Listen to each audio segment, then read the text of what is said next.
I'm with Madeline Aker. And Madeline, what year were you born? 1930.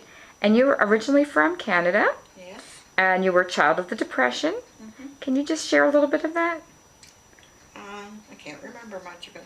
We had plenty to eat and lots of things. I don't particularly remember it. Now, you've been married 66 years. Right. Can you tell me how you met Aubrey? Yes. When I was 14, we moved to a new town where he lived. And the people we bought the house from was having an auction, and he was at the auction with his parents. I tried to find out who he was because he had the cutest little hat on. He was a cute little bugger. And of course I couldn't find out, but he was an old man at 17 and I was only 14. So anyway, a year or so later, I went away to school. I finished high school when I was 14, and I went to hairdressing school. And when I was 16, I was back home and had my own beauty shop. And by that time, and I got acquainted with him and saw him about every day. We became really good friends. And when I was 18, he came one day at night and said, "We're going to get married." I said, "We are?" And he's been telling me what to do ever since. Well, you have had 66 happy years. It's very evident. Is there a piece of advice or a key to this happiness? Yes, I think the main thing is to always be good friends.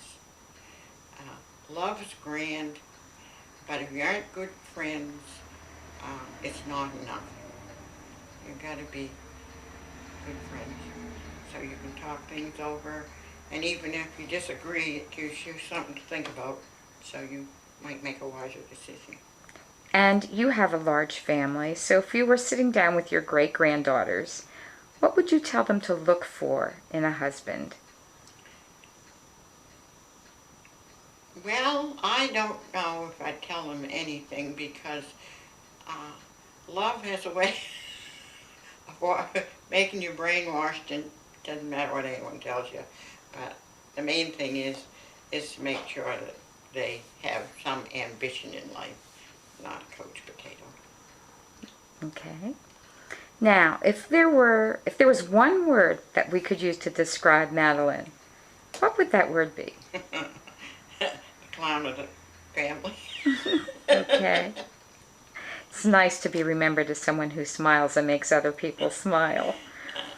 And if you have any advice that you would be giving your great-grandchildren just for life, to be successful and happy, what would you suggest to them?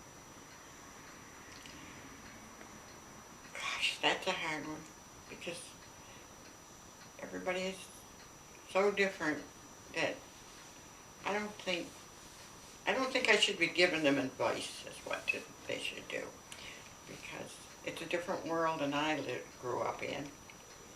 It's a whole different world. And, Well, what's your secret to keep smiling? don't take life too serious. Well, there's a very good piece of advice right there. Now, I'm going to ask you to repeat a story you shared with me, which was your honeymoon, because I think this is really wonderful. Can you tell me about your honeymoon? Yes. My grandfather never drove a car, and so my grandparents they have 7 kids, so all they ever did was stay home and work.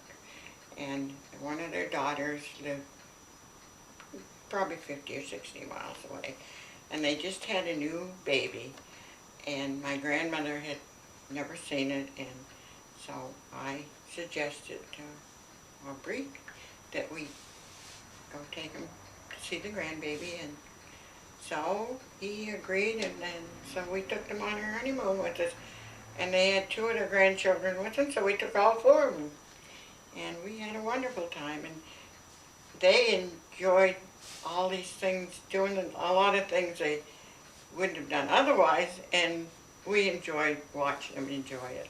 It was really wonderful. Now, fill in this sentence. Madeline Aker is best known because... I can't answer that. No? No. Okay, that's fine. All right, I want to thank you so much. I'm going to shut her down.